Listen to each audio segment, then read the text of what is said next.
Hello legends and super legends, welcome to Veloharmony. Today is an unusual day for us. We're getting a lot of wind.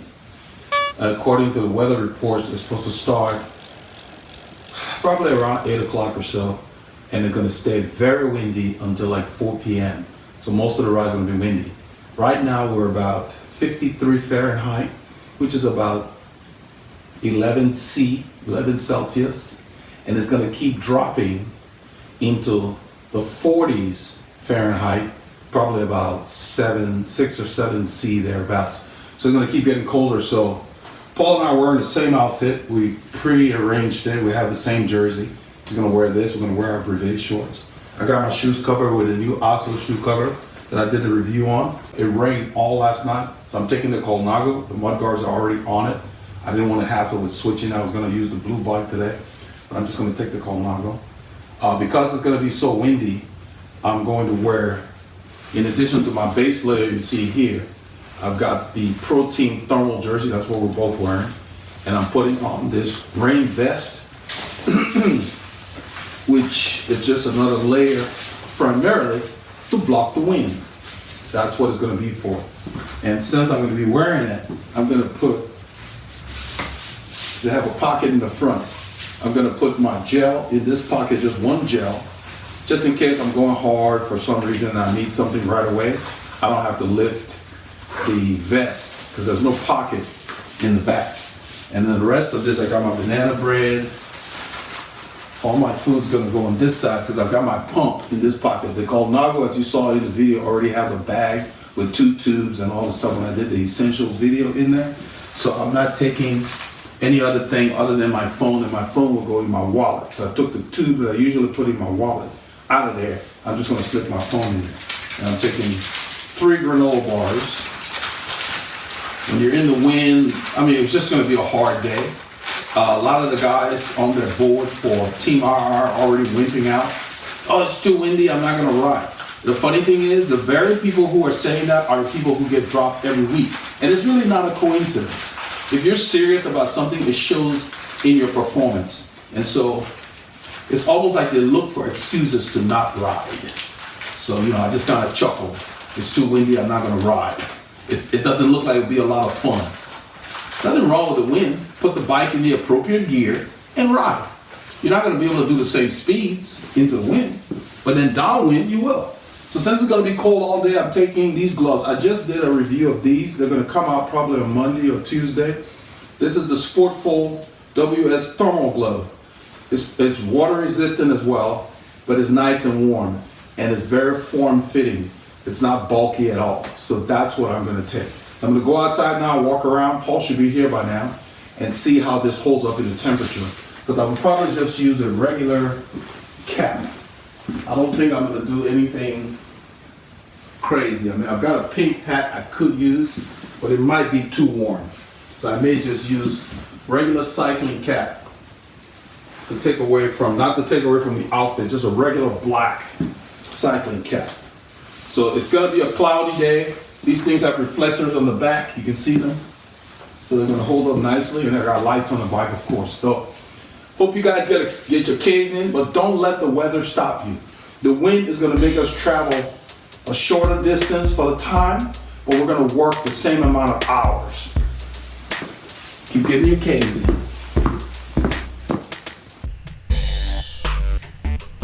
On this ride, Paul and I left Northampton. We made sure we left on time, or I think a little early, because it was a very windy, breezy day. We went up to meet Team RR. There were maybe 4 or 5 riders. It wasn't a big turnout. A lot of the people on the fence didn't show up. We rode into Honye, down Honye Egypt Road, went all the way to Taco Corner. After Taco Corner, we went through the forest. Doug took a different way. That's Doug's shot. He went out with Mo's group. Mo was not riding. There were like 3 riders in their group. So there weren't too many people riding. Paul and I went through Montgomery County, back 149 to Keenan Cutoff, along with Michael. Came back through Grand Lake Estates, back to Honye Egypt Road, and back into the woodlands. It was a tough ride. The wind was out there. It was breezy, gusty. We had up to 25 5 miles an hour, gusts. So it was just really a day where you had to keep your hands on the bike. We're literally being blown around. So you had to really pay attention. Hope you all got a chance to get some K's in. I hope you enjoyed the clips. Let's go down the checklist. I got the same. Socks. We didn't get much of a turnout.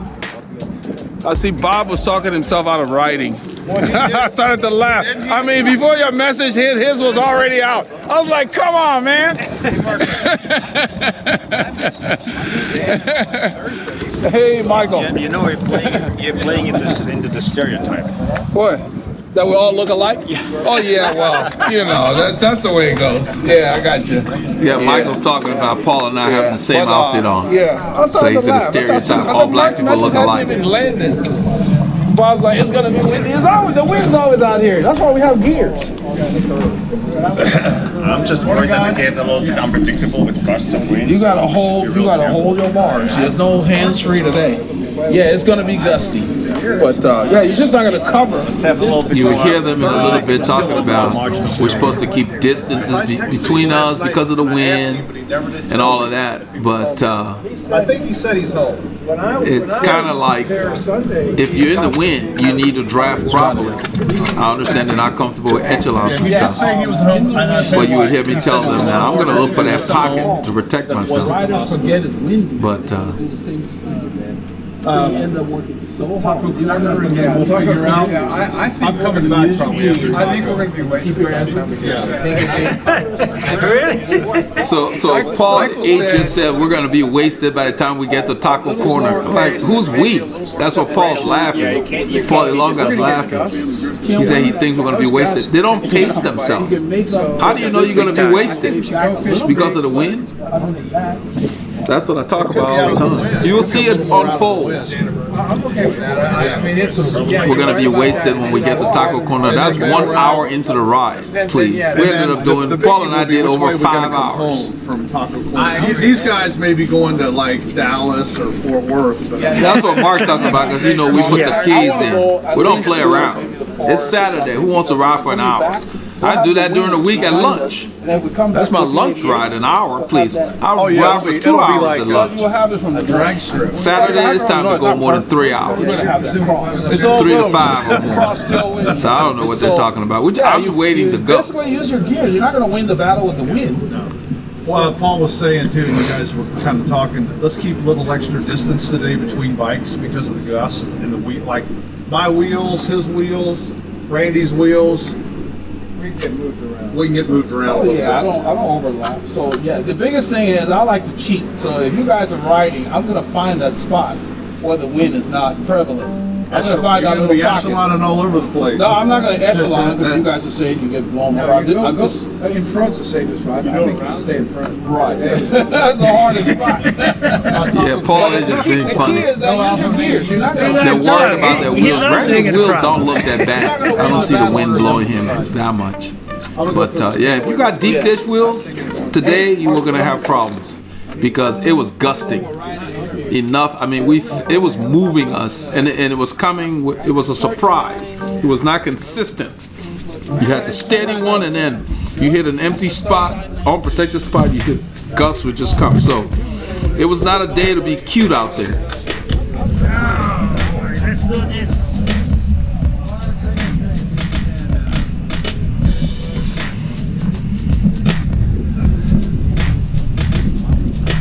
But everybody makes the mistake of trying to replicate the same speeds into the wind. Treat the wind like a mountain climb. You're going to go slower. Decide which effort you're going to use. Those of you who have power meters, pick a watt. Say, I'm going to do this range. And you stay there in that watt range. Pull your vest down, man. Yeah, I pulled that thing up to get the camera out of my pocket. And so Paul told me about it. I was chatting with Paul H up here, so I was a little preoccupied. You would hear him tell me a couple of times I do one side, not the other. And then a little while, I let it come back up because it keeps me a little cooler. That vest is very warm, and I run hot. I really like that vest. It has multi multifunction purposes. And that's the way you want to do your kit. Find the things that you're going to use the most and spend money on them. Don't get stuff you're going to use once in a while.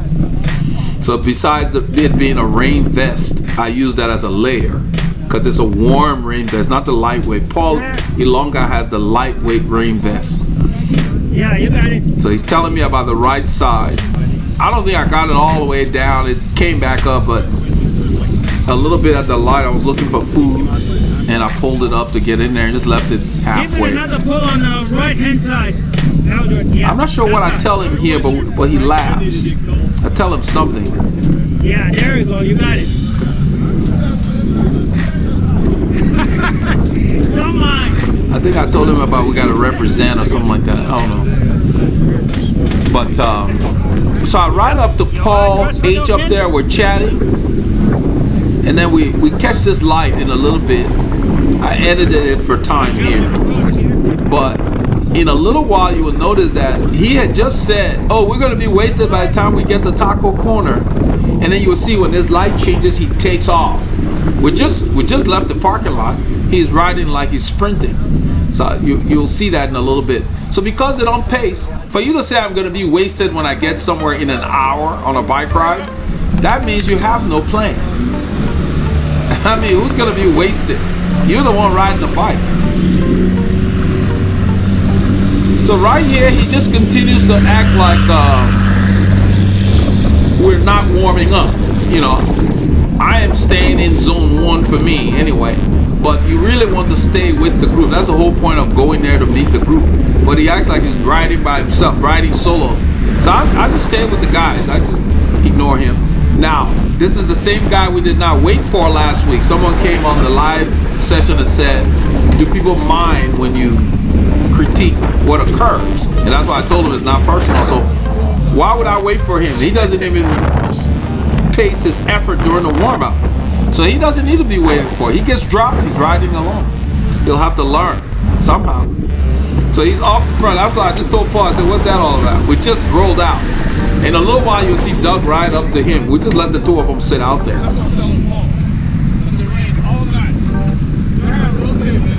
So when you're warming up, warm up. When it's time to go hard, you will have the opportunity. Do not waste your energy during the warm-up. And then when people go hard, you get dropped.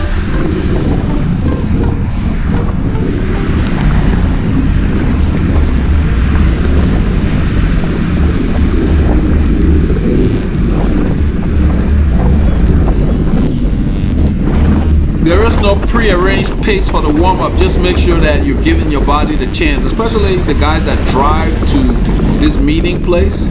They need this warm-up. Paul Ilonga, I don't. We've already ridden 40 minutes before this ride starts. But I'm still riding with the guys. That's the whole point of going there. If I want to ride hard, I can just ride solo and do that, or stay at the front longer. I don't understand why people don't do that. And you will see several things that I'm talking about unfold. I've said it before. If you're riding with a group that is not as strong as you are, take longer pulls. You will get the same workout. Don't go to the group ride to impress anybody. Go there with a plan to get a good workout. The best riders in the world, they use the group for as part of their training. So when they're training for something, they stay at the front longer. They don't go maximum and then break up the group. So right, I just move up as we warm up. You can see, I think in a little while I put a couple of arrows there. I'm in the small chain ring, and I'm in like a 17 or a 19 tooth cog in the back, which is up the cluster. I think I highlighted it a little bit when it's easier to see. But it's windy, gusty. You need to select the proper ratio and keep your legs moving so they're supple. So you don't tighten up your legs.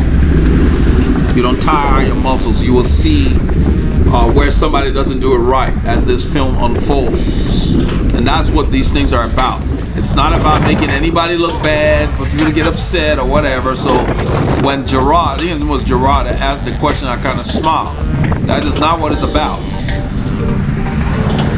It's constructive criticism, but it's really more of a teaching. I cannot load a video on this channel and not tell you what not to do. That would be irresponsible. So if I'm going to expose you to anything, I will point out the pros and cons about it. That's my responsibility. That's what it's about. That's why I narrate. So you know what's proper, what's not, what's acceptable, yada yada yada. And if you want to try anything there, at least you'll know now what to expect. You go to a group ride and pull really hard and you get dropped, don't feel too bad, because you know. Then you know what you did. Nothing wrong with that. If you got the good effort in, then the next time you want to stay with them, you won't pull that long. But being armed with information is power. So we just roll here. You can hear the wind. We are going west into the wind right now. Directly into the wind. You can see Paulie Lunga moving left and right. It's not me that's moving. He's moving. He's looking for shelter.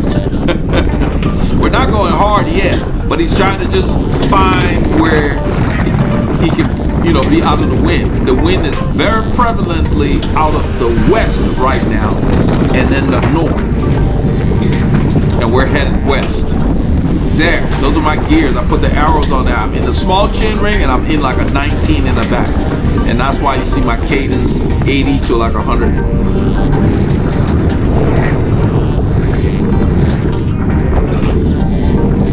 If you don't keep your cadence up, it'll be like climbing with a very slow cadence. Your legs will tire out.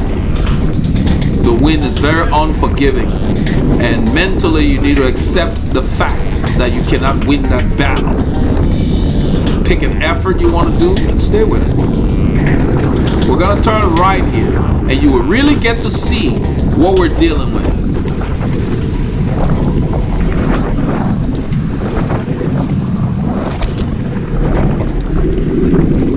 So as we turn, the wind is now blowing from our left mostly, which is west.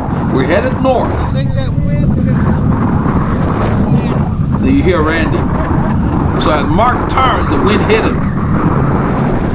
You watch, you will see him slow down. I'm not going to speed up. Mark will slow down. He's in front of me right now. Look at Randy's jacket. This is what we're dealing with. That's why many riders did not show up. Mo's group only had 3 people. Mo wasn't riding with them today. You can see Mark slowed down. I did not speed up. I'm in the small chain ring and my cadence is up. That's how you handle the wind. That's how you handle a mountain pass.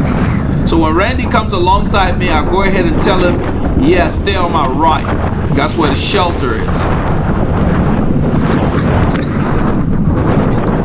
Listen to that wind. This is what we dealt with. Many people on this ride turned around. As soon as we went to Taco Corner, they came right back home. We went further. There were about 4 or 5 of us that went into the forest. Listen to that. That's what we experienced. And no, Paul is not blowing into the camera. That's the wind. All the neighborhoods we went through, nobody was outside, no dogs, no squirrels, even the animals stayed in.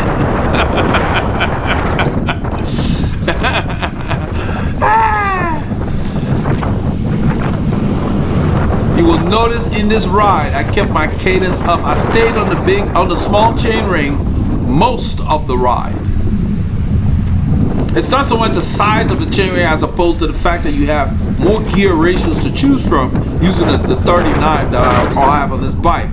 Because the 39 coupled with those cogs give you different ratios than you can get on the big chain ring. Even if you go all the way back before you cross chain, the numbers are still different, so you have more choices just being on the small one. And in these conditions, there's no reason to be on the big chain ring. I saw quite a few people cross chaining on this ride, looking for smaller gears as the road kicked up. They were pointing at the flags and different things here. The wind is just blowing like crazy.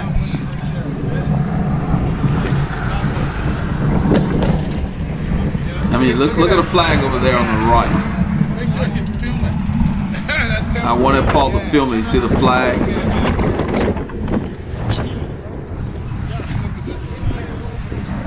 That's what we're dealing with today.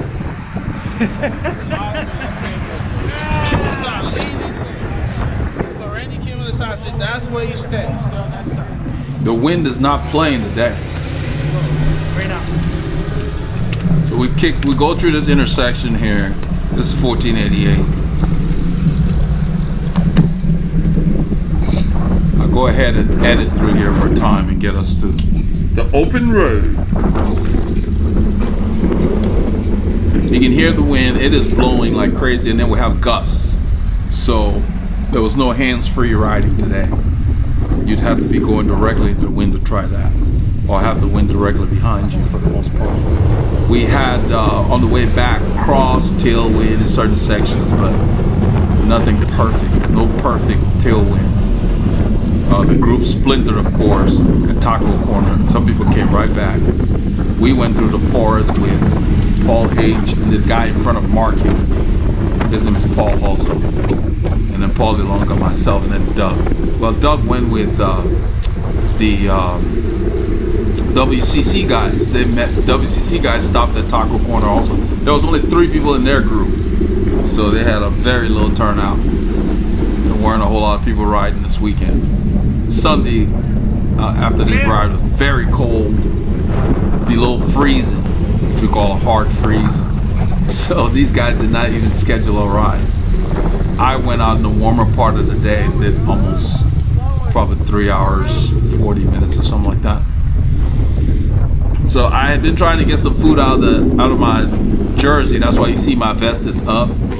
I took a gel at the corner there. I'm trying to put the zipper back up. I have a zipper on the side there. I eat before I'm hungry. If my mind wanders to food, I go ahead and eat. That's your body's way of telling you need to put something in the tank. I have mud guards on the Colnago. It rained all night Friday night before this ride, but because of all these winds, the roads were very dry, as you can see. But it rained until like 4 or 5 a.m. So I brought the Colnago because the mud guards were already on her.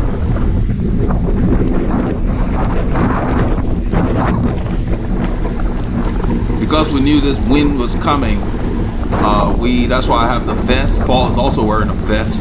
If you don't dress properly for the conditions, you end up not being comfortable and your ride ends up being shorter or just a miserable ride. That's why a lot of people don't ride long. I went out today, Sunday, I'm doing some of this narration, and it was 50 Fahrenheit, which is 10 Celsius, and it felt like 37 Fahrenheit, which is like probably 4 or 5 Celsius. And there are people out, a few riders, they didn't seem to know. Some of them looked experienced, but no leggings, no nothing. It's cold. 36 Fahrenheit is cold. To be out there with nothing on your knees, I don't know, I guess they just gauged it wrong. What happens when you dress like that, you just can't stay out there very long. You know, if I'm gonna put on all this stuff, I wanna spend at least 3 hours out. You know, especially in the winter. Otherwise, I might just get on the trainer for 30 minutes. So when I roll out, I want to spend a few hours on the bike, kind of loosen up. So when I see riders that just don't pay attention to details, that just wonder, you know, anything you do, not just cycling, if you don't put a lot into it, you know, you get out of it what you put into it. So I told the guys to be careful here because somebody was trying to sneak across it. Let's wait for the cars. Turning, this is Honia Egypt Road North, and they're taking this way. Robert Tankler had asked whether we're playing routes based on the weather. We go north because we want to go north, and what these guys have decided to do is to take this road because it's a little more sheltered in certain areas. Instead of going on Fish Creek that's exposed and you'll be fighting the north wind. So the wind's out of the west, which we're kind of headed northwesterly somewhat. So you can't avoid it. So I leave the vest up there after taking out some food. I want access to the other food that's in there because I know I'm gonna need it. So I just leave the vest up. They're right above my pocket so I can get in those pockets. That's why they're like that.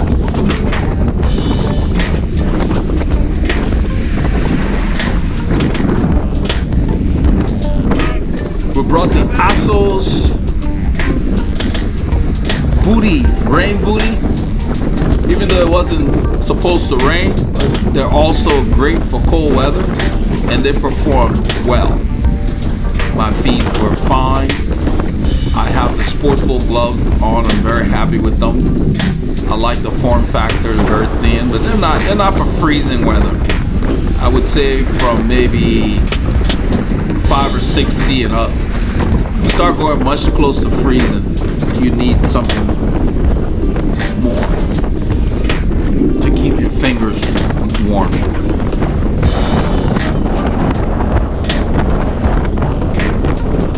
When it's below freezing, I don't go out. It's just too miserable.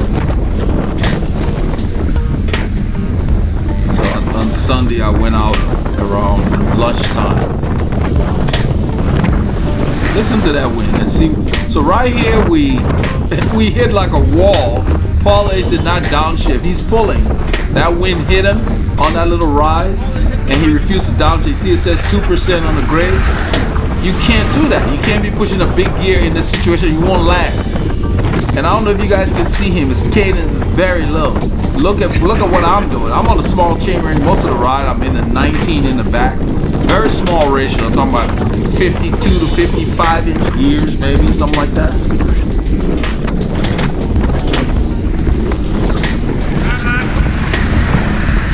You have to treat the wind like you're doing a mountain climb and give it some respect. Don't try to. You're not going to win that battle.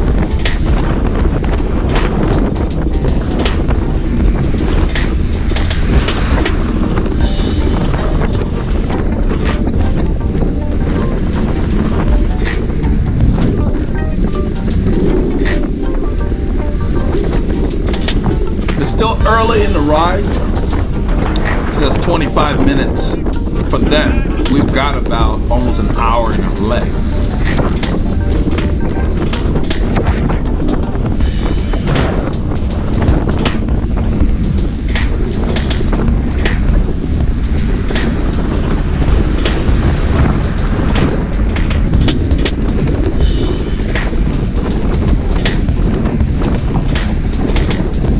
Pace is not really high. That's why you see such a gap between myself and Mark.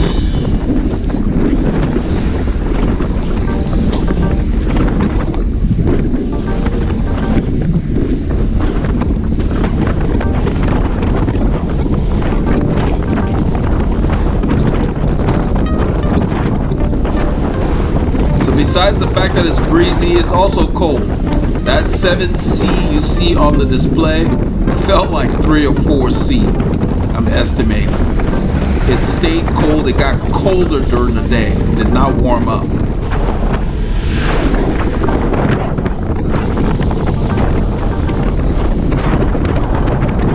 I'm still trying to get those tights to settle.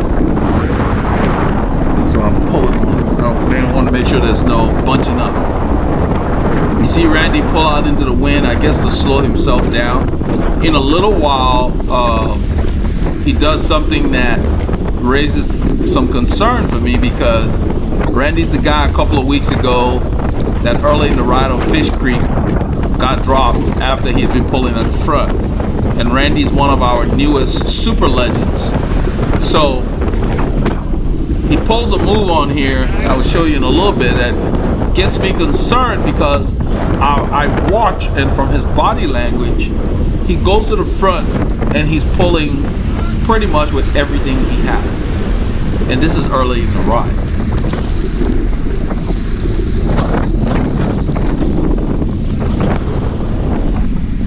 So Paul is just sitting up there pulling. We're going slower and slower. The wind's pounding him. And I don't know why he doesn't come off the front. And I guess that's why right here, you see Randy takes over the pull, but he does not give Paulish a wheel. He acts like he's breaking away. And I'm watching everything unfold. I'm glad Paul Ilonga got such a good shot. Look at that. He did not give the guy a wheel that had been pulling all this time. He just takes off. Now, situation, teaching moment. A rider does a move like that and he gets dropped later. Would you wait for him? I wouldn't. He's going to have to learn the hard way. So Paul is, we go around, Paul is here. That's Randy up the road. And I'm looking, I can see him, I'm watching it. And I'm watching his body language because his fit is not perfected. It's not optimal. So when he's working hard, you can tell. Because he's trying to find a good spot, and so there's a lot of movement. It's like he's thrashing all over the bike.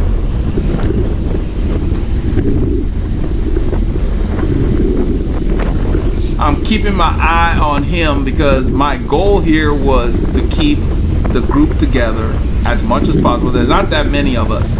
Let's see, maybe 6 or 7 riders. And it's windy. You know, why are you killing yourself up there?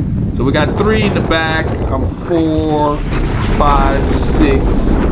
So 7, let's say 8 riders.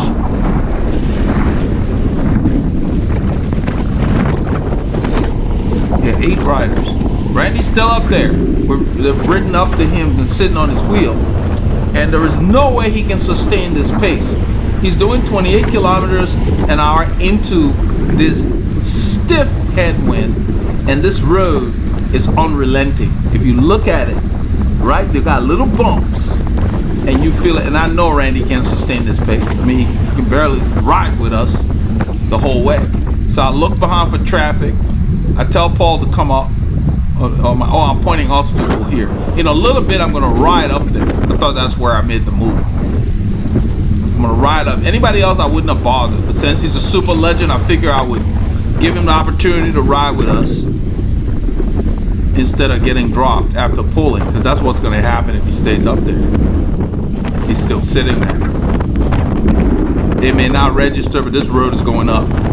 Yeah, this is where I ride up there. You can see I just spun. Right up to him, I put my hand on his shoulder and I whispered to him, I told him, I said, save something so you can ride with us. And then he nodded his head and he immediately pulled off the front. So I went ahead and took over because he wasn't going to be able to sustain it. So now he's drifting back.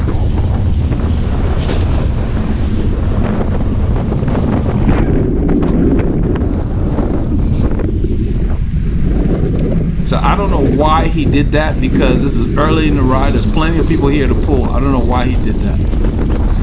His saddle looks high. His leg, when he extends his leg, it just looks high. I don't know why so many riders set their saddle so high. Look at his leg. It's too high. That's why his body comes down.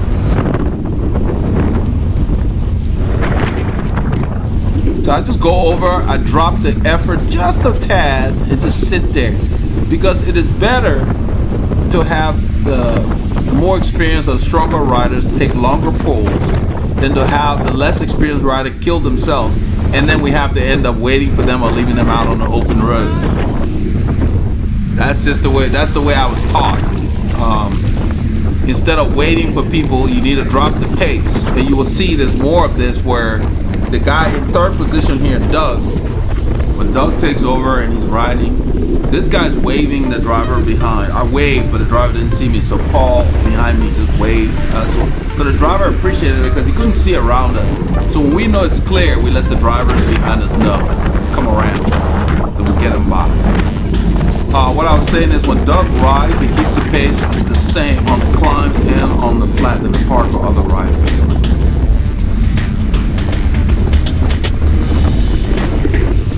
So all I'm doing is keeping a steady pace into this wind. You're not going to do 37 kilometers an hour into this wind without breaking up the group. So I just keep the same effort we normally do and let the speed fall where it may. Keeping the group together, that's the goal here. That allows everybody, the people in the back will work a little less than I'm working, but they'll be able to hang in, because this road gets harder later. It goes up, there are a lot of hills.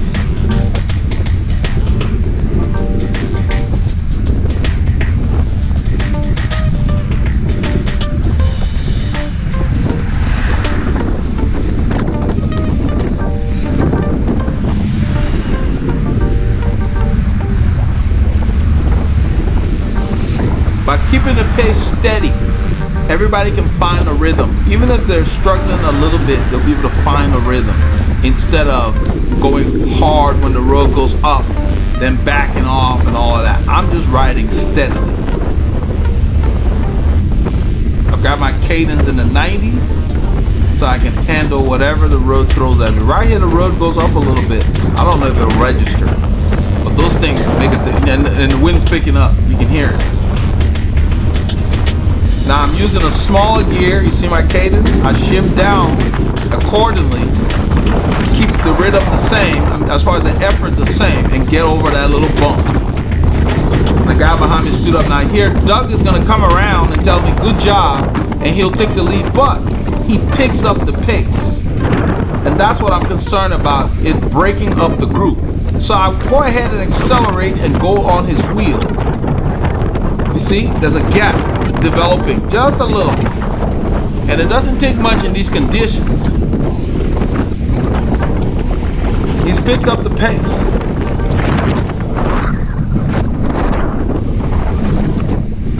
And this is what breaks up the group. So the thing is I don't know if it's here or after we go up a climb, I end up telling him to back off just a bit to keep the group together. I'm not sure where it happened, but I'm keeping my eye on them. You see the gap between Mark and this guy. Doug lifted the pace and that wind is blowing on us.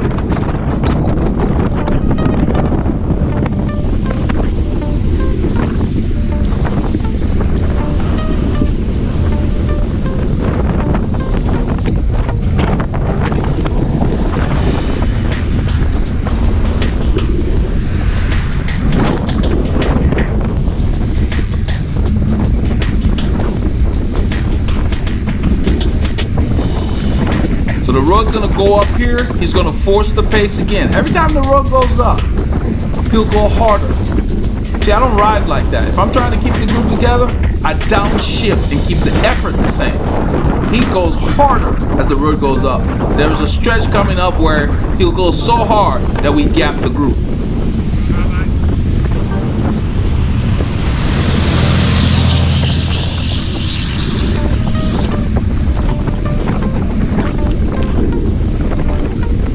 Doesn't mean he's doing anything wrong. I'm just pointing out what you need to do if you want to keep your group together so you're not losing people over the highway and so forth. But anybody can do whatever they want. And so he does that a couple of times. The second time, I let him go. And we keep the group together. Then he realizes it and then he backs off and gets back in the back of the group. It's early in the ride. I don't want to leave anybody on this road by themselves fighting this wind.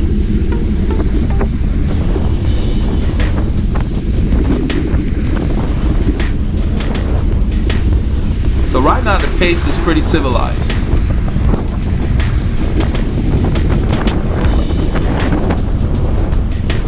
And Doug is one of the riders that does a lot of pulling. I like riding with him because he does not shy away from going to the front. There's quite a few riders don't pull much, and that's fine. Nobody's obligated to pull.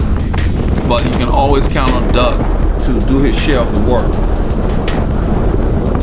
This is Greg. That's Greg's brother. Greg Shot's brother.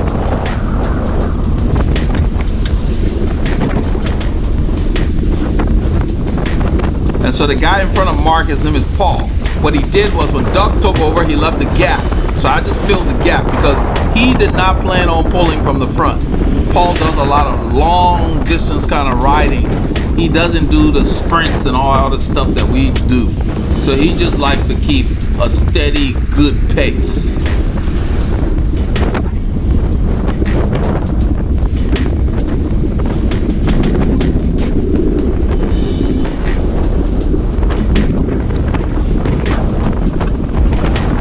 That's the reason these guys picked this road. Certain parts are sheltered somewhat from the wind, but the only thing is you've got a lot of little rollers. There's one coming up. It goes left and it kicks up.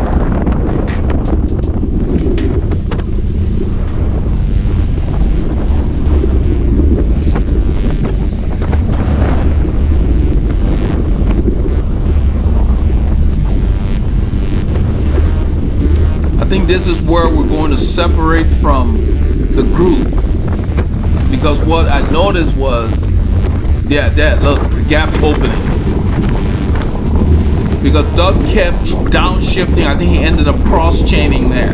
Paulie Lunga rides around these guys to come up to us. And in a little bit, I think I will look behind and let him know that we've gapped the group. We're just riding. He really did not attack. He's just riding. The effort really is the same here. Now that I'm looking on the screen. This is where I see that he's gapped the group, and then I let him know. But he was not riding that hard. So, yeah. He ended up at the store, Mo's group. There were only 3 people there. There were Jerry, Katie, and I don't know the name of the other guy. Mo was not riding with them today.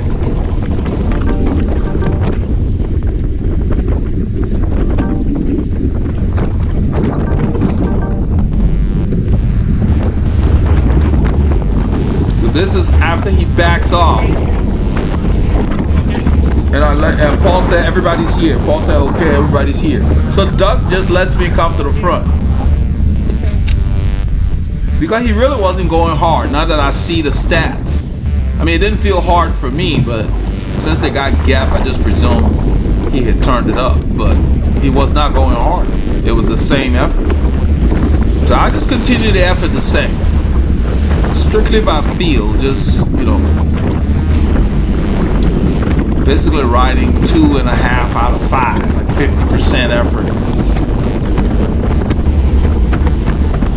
We have different levels of fitness in a group. I'm trying to make sure everybody stays together, at least this first part of the ride.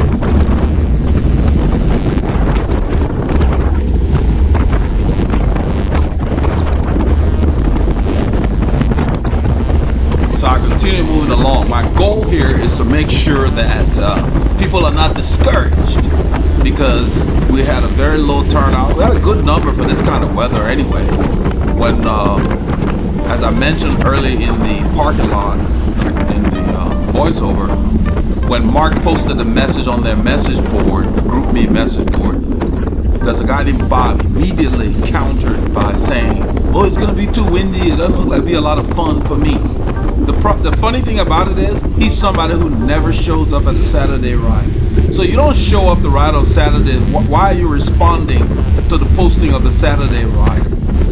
And it's not ironic that it's one of the very first individuals that gets dropped on every ride. So he's not doing enough riding, but he wants to talk people out of riding. You know, I don't like that, because some people might be on the fence. But my thing is if you don't want to ride, don't ride. You don't need a reason to not ride. Just don't ride. Don't let the weather or whatever say, oh, you know, the weather's coming, I can't ride. Just don't ride. Doesn't matter if it's sunny or whatever weather you think is perfect, which there is no such thing. You know, in the summer it's hot. We still ride, because I changed the outfit, the lighter stuff. You know, don't let the weather change your plans. So he posted, that's what we're laughing about in the parking lot. You don't show up at the Saturday ride, so what do you care whether it's windy? You don't ride on Saturday anyway. So, yeah, it's like, if you don't do the work, guys, you're not going to perform. That's just the bottom line. And don't expect to be able to hang with the top guys. It takes a lot of work to do that. So Paulie Lunga is filming from an angle here. He moved over. Doug comes to take a pull. You will see right here, at this point, I go ahead in a little bit, I let Doug go, because I don't want to break up the group. Because when Doug starts to ride, we start pulling away again. I look back, I see the gap. I told Mark to just slow down. So he put out my hand. And we just let Doug ride. I don't want to prevent Doug from having his fun. But I want to keep these guys together. We don't want to drop people this early in the ride on such a windy day. This road is going up at this point.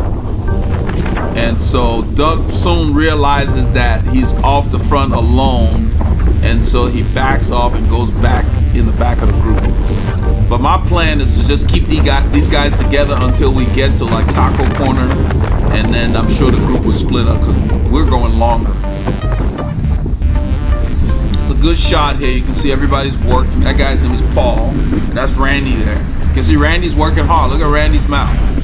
But because Randy didn't spend a whole lot of time at the front, he's still with us.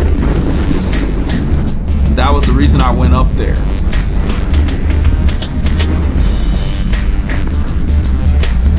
There's Michael.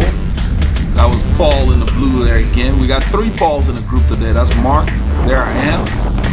And if Paulie Longa comes to the front, I know he's filming. And so what I do is as soon as he comes to the front, after a few pedal strokes, I go ahead and come back. He didn't, I don't know if he filmed Doug going to the back, but Doug is back behind us now because he realized he was off the front. This is Leah Drive, the road kicks up here. So I come back to the front here.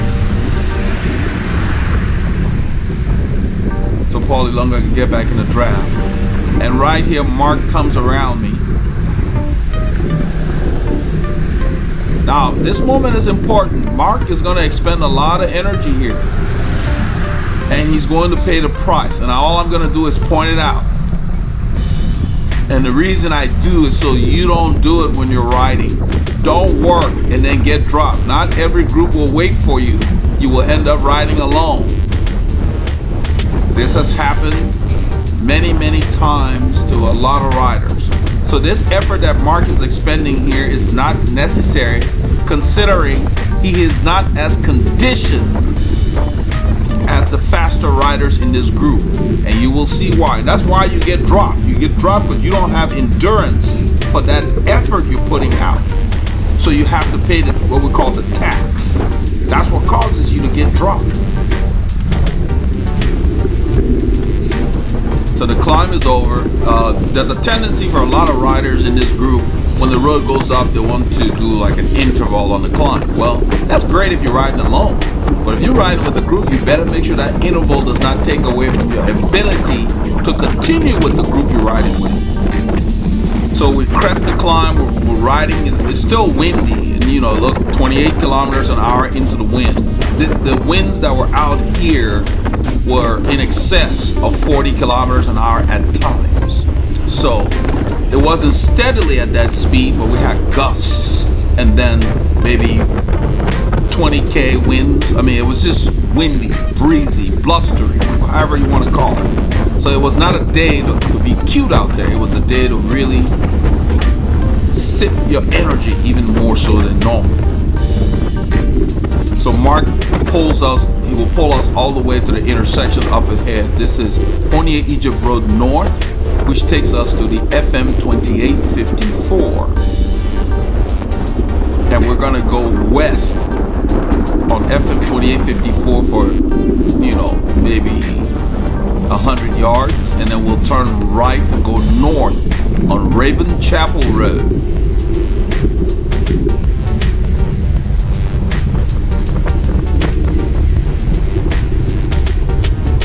And this route was chosen because of the conditions, because this road is a little more sheltered than Fish Creek is. That's why we didn't use our usual Fish Creek to get out. Because Robert Tangler asks, do you plan your route based on the weather? Well, somewhat, not all the time. I like to go north. And so yeah, if it's windy, you find the easiest way to get out there where possible. You're still gonna have to deal with the wind. You're just gonna travel slower. So I look back to see if everybody's together. That's the reason I look back, and everybody's here. And so because of us backing off, we didn't leave anybody out on that road. Then that was nice to see. I was very pleased to see that. That's how you keep your group together. If you're strong and you're feeling good, stay at the front longer, but keep the pace even as much as possible. You will still get the workout because you're there longer. You don't have to do sprints to necessarily improve. You can sprint on your solo rides or when somebody else in the group is playing with you. Listen to that. We turn into the wind. On the western direction, that wind was just brutal. And now Mark is still at the front. And it's significant because this is what I talk about. I don't understand why they don't pace themselves. Because you remember Paul H was saying in the parking lot, we're going to be wasted when we get to Taco Corner. Well, I wasn't wasted because I stayed within myself. You need to always pace in whatever you do. So he's sitting out there battling. It takes energy to be out there. I'm just riding, watching. I'm not sure what he's doing. You know, we're just riding here.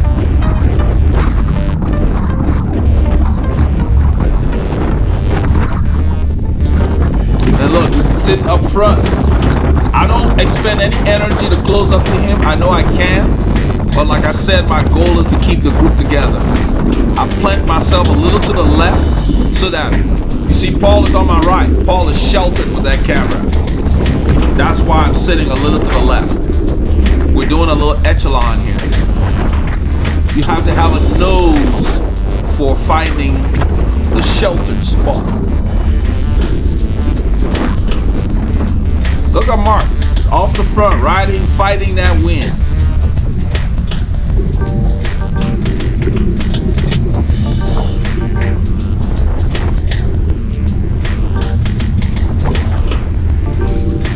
In a little while, you will see Doug come around. I don't know if it's right here, because I have no intention of expending the energy, and the reason is twofold. I want to keep the group together. Secondly, I know there are hills coming. This is where Doug comes around, lifts the pace.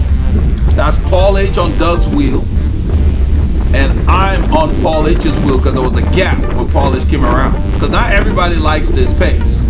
Now they're all the way to the right of the road, so we lost our little echelon-y thing Paul and I were doing. I'm always looking for the other riders. I'm looking for Randy and them. This is not my group, so I don't like to try to enforce anything or talk to somebody. They're gonna have to learn by attrition.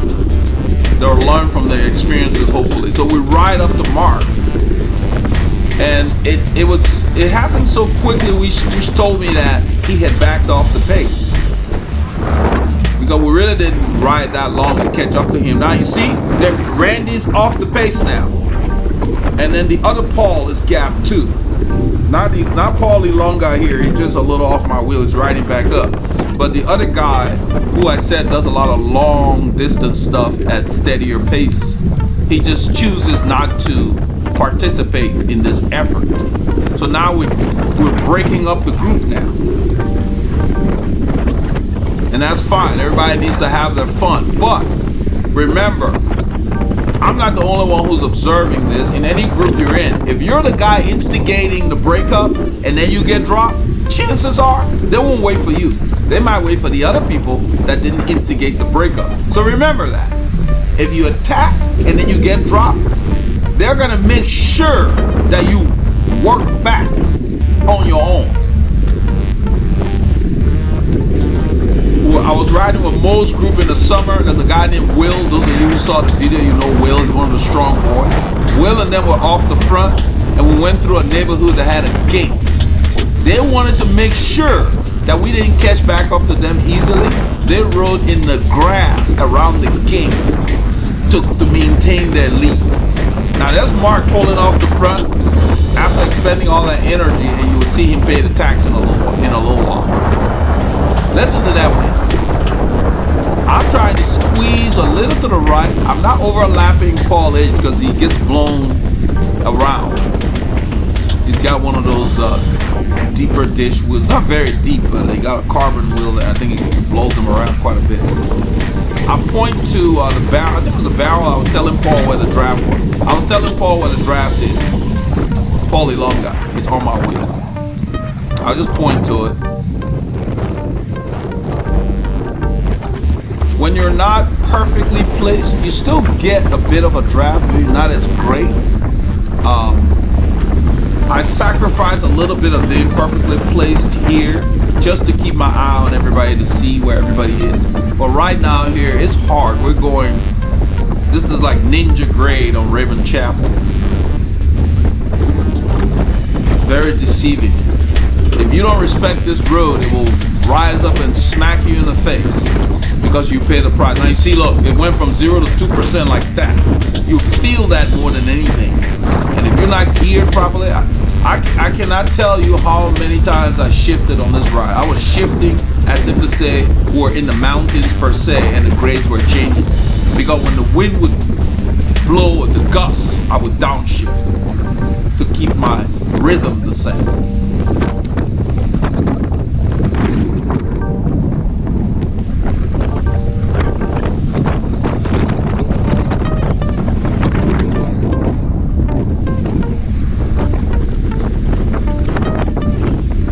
You see my cadence. It's not accidental. I am keeping my legs up. I did a lot of soft pedaling here while people were trying to adjust. Because if you were in the wrong gear and that wind would start blowing harder, it was as if to say the grade had changed.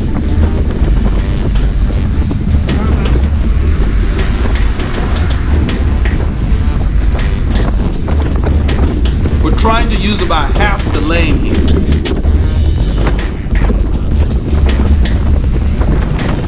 Even though we could use the entire road, we'd try to use about half of it.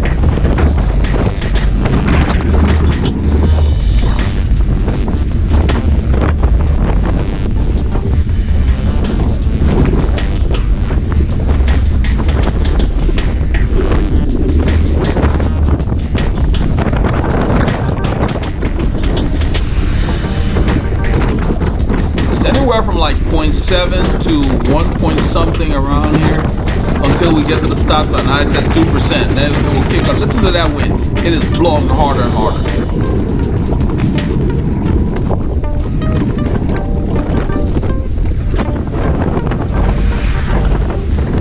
With my current fitness, if I'm in the group and my heart rate says 150, I know we're going hard. Because this is like zone 2 for me, top of zone 2. And that's a good effort. My zone 2 range is very wide.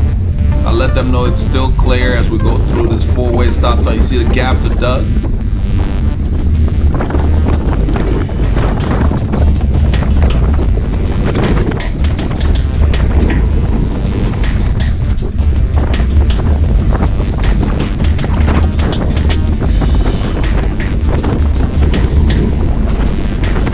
All I'm doing is pedal, pedal, soft pedal, pedal, pedal, soft pedal. So if you look at my cadence and it says 68, look at that. I'm soft pedaling. Because my gear is just right. I'm on a small chain ring and probably in a 16 or a 17 back there.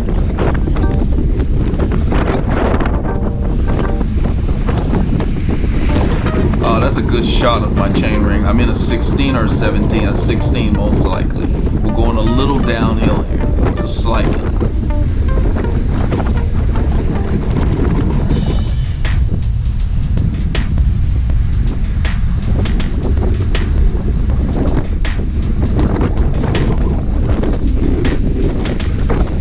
Right here, the effort is on. We're going up the climb. We're keeping the same effort, but you know, on the climb, it always feels different. You can see the grade. I ride alongside Paul H here because I know he falters when the power gets at its peak. And I'm just keeping my eye on him. You see him rocking? That's because his saddle's a little high. Look at his hip. Yeah, he can't reach the bottom. When you can't reach the bottom of the stroke comfortably, you can't generate that power. Right here, I push him. Because we're almost done. He deserves to hold that position. And sometimes that's all you need to finish, but he really needs his saddle lower. Sometimes it's hard to convince people unless they're having a problem that something's wrong with their fit. It's very easy to convince people that sign up for my coaching that let's review your fit. Let's make sure everything's right if they express that they're having a problem. But when you sign up for coaching, that's the first thing I get into, but making sure that that's one of the part of the questionnaire. Have you had a bike fit? Are you having any problems or whatever when you ride? You can see his shoulders moving and this and that. All of that is a symptom of your fit being off. If you look at Doug, his body's not moving at all. So we went over the first climb. I think that was the second one, which is a little easier. Yeah. And we're at this point the group has split. I wasn't looking behind or anything. That was the reason why I was saving my energy back there, because I knew these climbs were coming. That's the whole point of coming out here. We come out here to ride these climbs, not to wait for people on these climbs. So at this point we're having fun here. We're gonna turn right on South Pine Lake Boulevard. And then you would hear Paul Ilonga call out to us. He's right here. He realizes those guys are gapped. Hey guys, slow down. We lost some guys. So the group has split in half. We lost 4 riders. The 4 of us are up here. And of course, we lost Mark, who had been expending all that energy on Honia, Egypt, and back there in the wind. And this is the point I'm making. So now, what I decided to do this week was to actually show some kind of a time to where it's like around 58 minutes here. So from the time we turn off the power, just using the clips here, you will see there's a total time lag of about 4 minutes and 5 seconds before they get back to us. I'm basically not even pedaling. Paul's laughing. I'm talking about the wind. That thing is just gusting, blowing us. And you can see my jacket. You see a little bit of ripple. That's how good the fit of the protein line is. This thing is blowing like crazy. I mean, we had trash cans knocked over, and I think that's one of them on the ground here. Look to the right, that blue trash can, the wind knocked it over. We saw a bunch of that today. I'm not sure what Paul's killing himself about over there, but we're talking about the conditions, and I've always got phrases that tickles him. So must have been something I said, I don't even remember. But he was laughing so hard. So at this point the power's off, but Paul Age up there continues to ride. And so I just kind of keep my legs turning here. We're still waiting for those guys. They have not come back yet. I had looked back and I saw Mark. I hadn't seen the other guys yet. So in a little while we would end up turning off the camera because there was quite a bit of time. It was about probably 4 minutes plus. I actually put the graphics on there. I wanted you guys to see what I'm talking about all the time. So at least we didn't stop, because that's even more inefficient. We would have been standing by the side of the road, but we continue to roll, so that's kind of cool. And that's probably why it took 4 minutes plus before they got back to us. But the point is clear. Don't use your effort at the wrong time. What he should have done was save his effort and then ride with us on those climbs, and he would have been there. When you have not been training consistently, or you're not conditioned enough, when you go very hard, you need a lot of recovery time. That's Mark back there. He's the first one we saw. He's still quite a ways back. The other guys are not even in view. That's what a good fit looks like on the screen, guys. Doesn't matter what the conditions are. You're comfortable. I didn't need to get very low. I'm already low on my hoods. And just enjoying the bike, using the proper gear. We end up in a little bit turning off the camera because there's such a lag time. We're pretty much just soft pedaling, 16 kilometers an hour, giving them the opportunity to catch back up. So we turn the camera off here, and then we Waited for the boys that had fallen off, and now we're back together. So I turned the camera back on. So 4 minutes and 5 seconds later, we're back together. You can see Randy there. That's Paul on the right. Paul Ilonga is in front of Paul in the blue and black there. And then on the left, that's Mark riding alongside Paul Ilonga. Doug Shot is behind us, just spinning behind me. He's out of camera view. And I'm sitting behind these guys as we enter Mill Route. It feels almost like a forest here with all the branches that overhang the road. So I ride up next to Paul here, and we chat briefly, and then the boys up front, that's Michael up there, who were waiting. He came around. He was off the pace with those guys. So I'll go ahead and start to ride up to Randy, and Paul Ilonga and Mark start picking up their pace. That's Paul Ilonga standing on the left there. See the lights flashing. He goes around Mark. I turn the camera around. Paul back there does not like to push too hard. So I'll go ahead and ride up in a little bit. I'm adjusting the camera there. The gimbal was affected a little bit, more by the cold weather than just the wind, but it did okay. It was good shots. But Paul Ilonga was spinning it around, you could tell. And it has become a staple on this channel now. We get a lot of views. I really love it, even with the head cold. It doesn't like temperatures below 10°C. The gimbal misbehaves. So I'm riding up to Randy. I see Paulie Lunga and Mark up the road. Mark's on Paulie Lunga's wheel. That's Michael up there.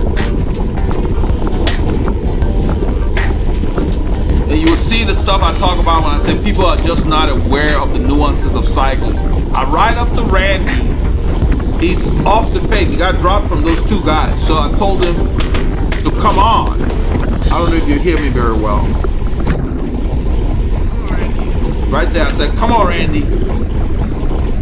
Expecting him to get on my wheel. He gets on my wheel, and the road immediately starts to go up. You can see it says grade. It will be about this is about a 4% climb, and it's long. And so I put the power down to ride up to these guys. I like to try to catch people on the climbs because drafting is not that much of an impact. It's strictly watts. So as I begin to ride to them, in a little while, I realize I don't hear Randy. So you see my cadence went to 0, and I think I'm gonna spin the camera around to check on him right there. He's off the pace. He's not on my wheel. That's Randy in the distance there. So I go ahead and turn off the power. Just soft pedaling here. We're over the climb. You can see it says -1. I'm waiting for him so we can ride up to those guys. I speeded up here just for time because it was quite a bit of a wait, and I think I put a timestamp. It was almost like 40 something seconds from the time I decided to wait till when he got up to me. But then he shows up and rides past me. After 38 seconds of me waiting, he rides past me, and I'm like, this is what I'm talking about all the time. He did not understand. I was waiting on him to pull him back. He couldn't even stay on my wheel, but he's riding past me. This is why we started this channel for all of you. There's a lot of cyclists out there that don't understand the ins and outs of this sport. Even some of the ones that compete don't necessarily understand everything about how you're supposed to save your energy. I don't know what Michael's doing in the middle of the road over there. But we stop here, and we're waiting on Paul, the guy who I was chatting with briefly. Paulie Lunga and them are up the road. We're just kicking our butts out here.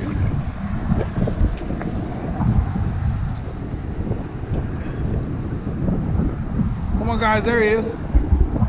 That's Paul there, and then Doug Schott is behind Paul. He stayed with Paul. He may have stopped for something, maybe a natural break or something. So this, we cut to where we're at the store. Got cover from the wind finally. I gotta show these guys.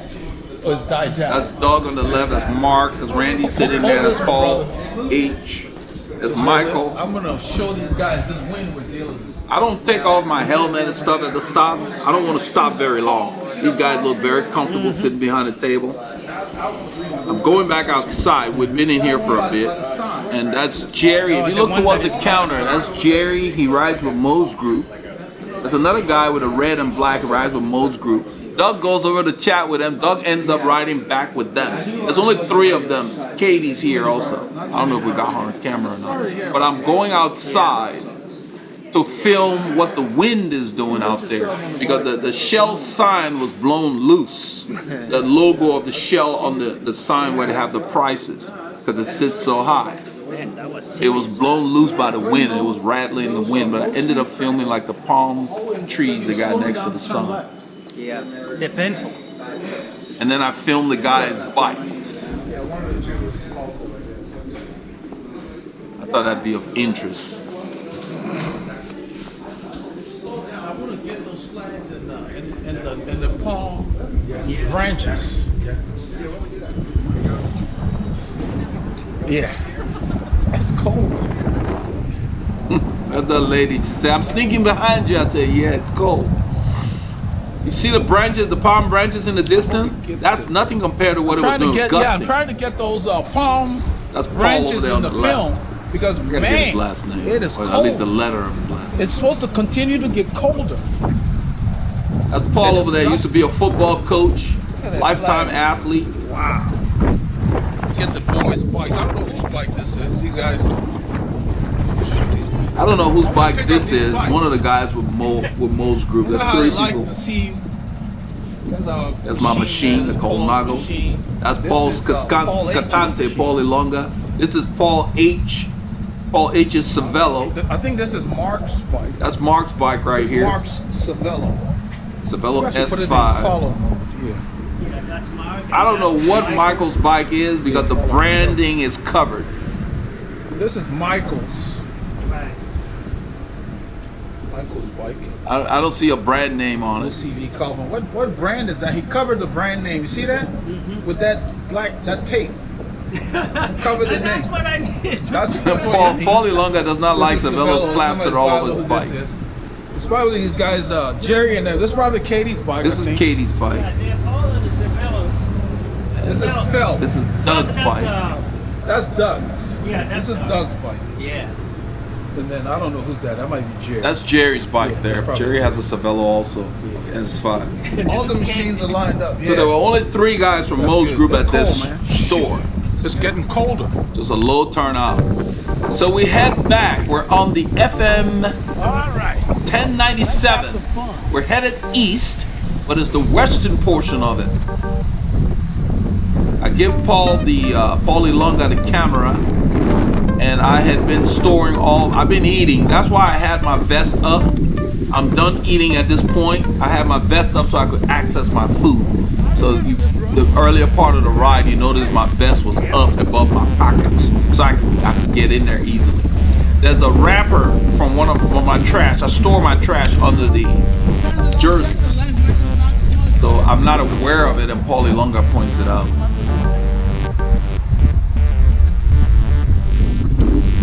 It's clean. I suggested that he clean the lens because I've been storing it in my pocket. You get condensation on it, so he did, just to make sure we didn't have any issues. Out of habit, that's what we're doing. The Aso shoe cover performed great in the cold, kept my feet warm. It was very cold. You see it says 4C. I think it was colder than that. A lot of people turn back home. There's only 4 of us here. Let's see. Yeah, he's telling me about the wrapper that's sticking out. I push it back under the jersey. When I get home, I throw it away, or if we stop at a Shell or somewhere. I try to avoid throwing trash when I'm riding. Because you can put it in your pocket or whatever. There's no need to litter. Store it under your jersey where possible. Sometimes I'll see a garbage can in front of people's homes, and if it's open especially, I just throw it in there. That's Paul Ilonga, myself, and Michael right here, because Paul H. and the other Paul had ridden up the road while we were at a stop. We had stopped to discuss the route to go back, and we didn't agree with Paul H's suggestion of the route, and he was like, you guys can do whatever you want, and he took off. And so his suggestion was to go further east than we needed to, and then turn back into the westerly wind. That didn't hit right with me. So at this point, we decided we were going to do our own thing. So they're up the road a little bit. We catch up with them at the corner, we pass them, and we don't see them again. So we just did our own thing the rest of this ride. Michael stayed with us. We picked a more challenging route that was kind of downwind, cross, tailwindish from, on the way back. We've already fought the wind for almost 3 hours. I'm not going to ride further than I needed to have to come back into the wind. That just wasn't logical. 3 hours of fighting the wind was plenty. There was never a perfect tailwind. We had a few little stretches, but the wind was there out of the side. So I'm on the right, the shoulder's wide, so the boys can echelon to my left. That's why you see the camera. And on this road, it changes direction. You can see that curve, the sign for the curve. When we get in that curve, the wind's gonna shift. And so I constantly moved where I was on the shoulder so that we'd have a bit of shelter. And so there was only 3 of us, it was easy to do. So this is not a tailwind stretch by any sense of the imagination. We're working. It's the same highway that Mo was shepherding Paul and myself on weeks ago. I love this highway. Look at that pavement, just smooth. And you guys, just what you see on the screen is not only the result of practice, but it's also the result of a good fit. My bike is very comfortable, so all I do is I pedal. Most of my weight on the pedals when I'm going like this. Very little weight on the saddle. So you need to make sure your bike is fitted.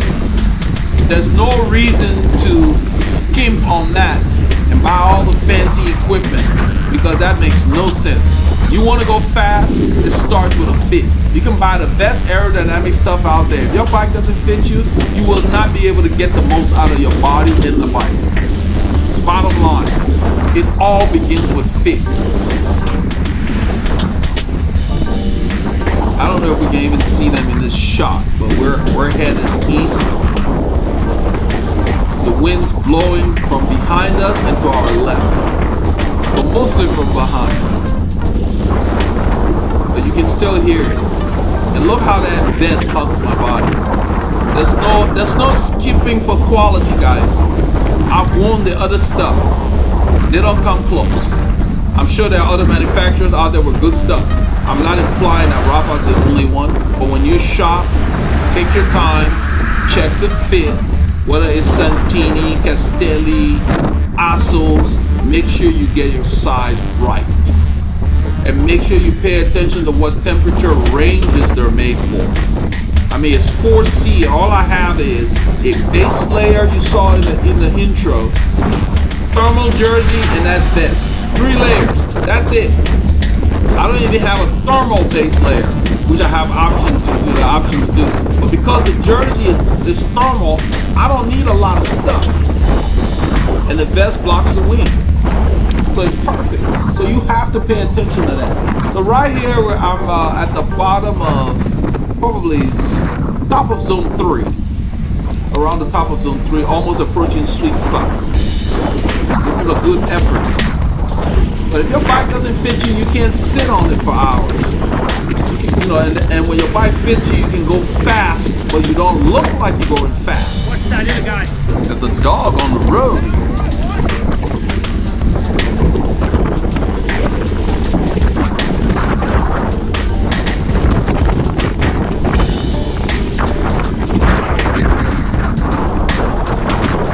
You hear the wind, guys? It is blowing.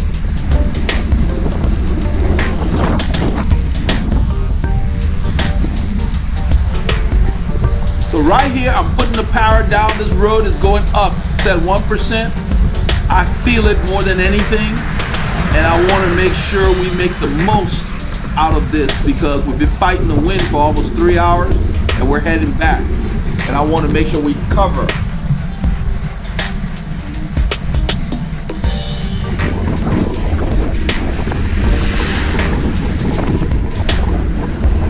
So because my bike fits me, I'm able to drive the pedals comfortably and use all phases of the pedaling circle.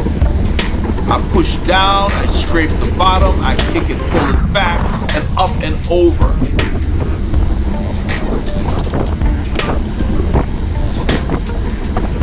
So if you're fidgeting when you're riding, or something's uncomfortable, or you're getting saddle sores, your fit is off. You're not supposed to get saddle sores. You're not supposed to be uncomfortable when you're riding. The only discomfort you need to feel should be coming from your muscles that are doing the work.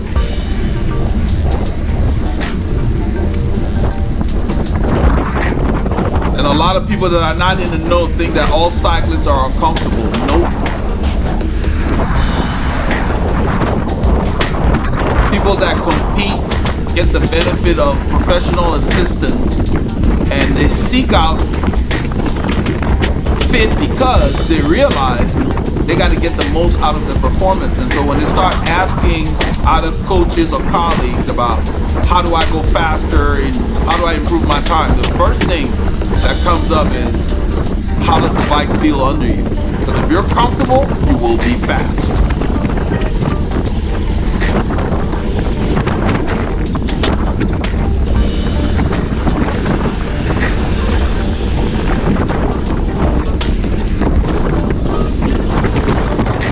Listen to the wind. We've got the wind behind us, and from left.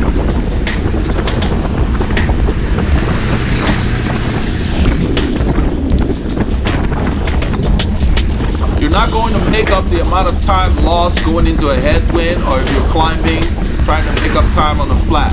It takes an exponential amount of effort to gain a little bit of speed. So all you can try to do is keep your effort even and consistent, and then work harder on the uphills.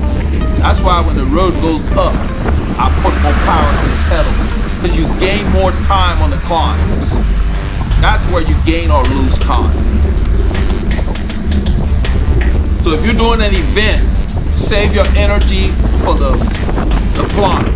Doesn't mean that you crawl on the flats, but don't kill yourself on the flats. You will gain more on the climbs. When you're chasing people, if you're stronger than they are, you catch them quicker on the uphill, because they don't benefit that much from the drag. And right here, after hitting those climbs, we catch those two guys who had taken a flyer because we couldn't agree on the return route necessarily. They're standing at the corner there. They weren't that far ahead of us. I go ahead and keep moving. I don't want to wait anymore. My body's warm. When we had stopped at the store, we got cold. So I just tell them, come on, guys. Because the second Paul had just gotten there, the guy on the left. I told him, come on, guys, you can't hear me. But that's what I said. And I just continue riding. Because at this point, we decided we're going to do our own thing. We're going to go south. There are a lot of hills on this road south. They're thick and fast. It's a great workout. It's very challenging. They had wanted to go on 105, which is a flat, busy highway with 70+ mile-an-hour traffic. Just boring. That's a shopping center. I get enough of that foolishness in town. I don't come out here to ride past shopping centers. Got people pulling in and out of these parking lots. I don't want to deal with that. I like to deal with a rule like this. There aren't too many intersections. You just ride. You don't have to worry about people pulling out. So all I do here is I downshift. You can see my chain is in the back. I'm on the big chain ring here because we had favorable conditions, just to keep the cadence up.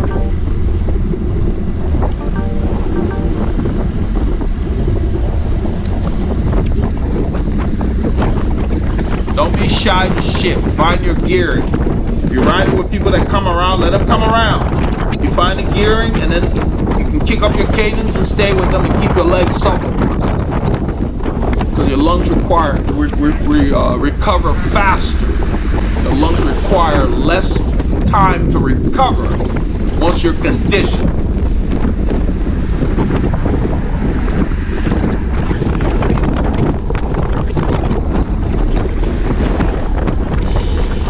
Heading towards downtown Montgomery, Texas.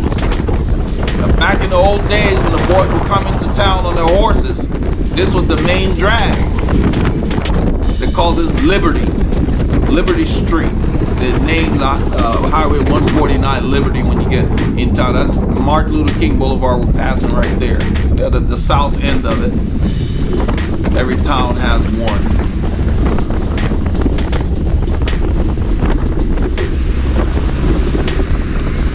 Sad we celebrate greatness after we lose them, but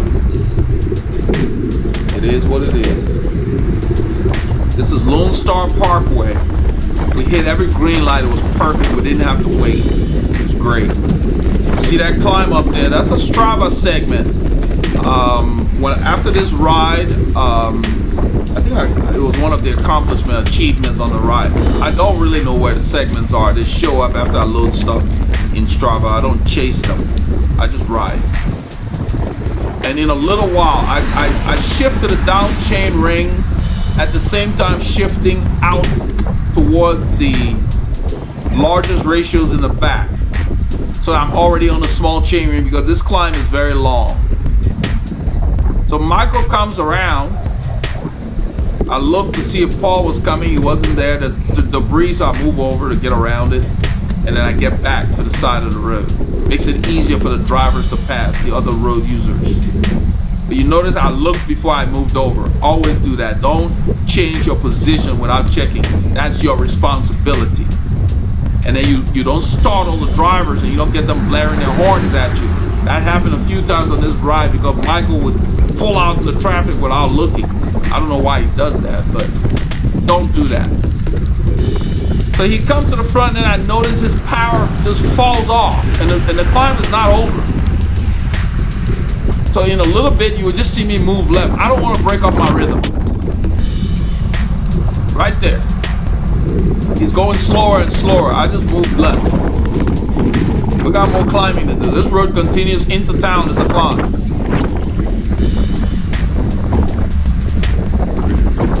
And after the credits, you will see how we finish the climb. You don't want to stop necessarily.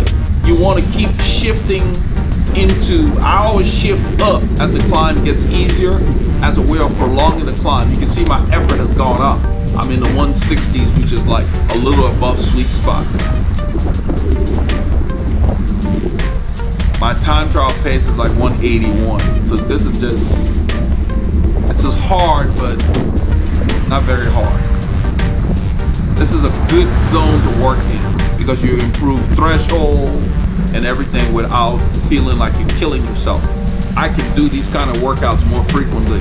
It's just slightly around a little above sweet spot, just slightly. It's a good area to find. You got to find yours so you can train there. You get the most benefit from that area without tearing up your body too much. So when the boys used to come into town, if you look at these buildings, it look like the buildings in the Old West. Look at the front of that store. That's how the buildings look in the Old Western. The Old Western town is still here. This is Montgomery, Texas. So I hope you all got a chance to get some K's in. If you didn't, get on the trainer and keep those doctors fired.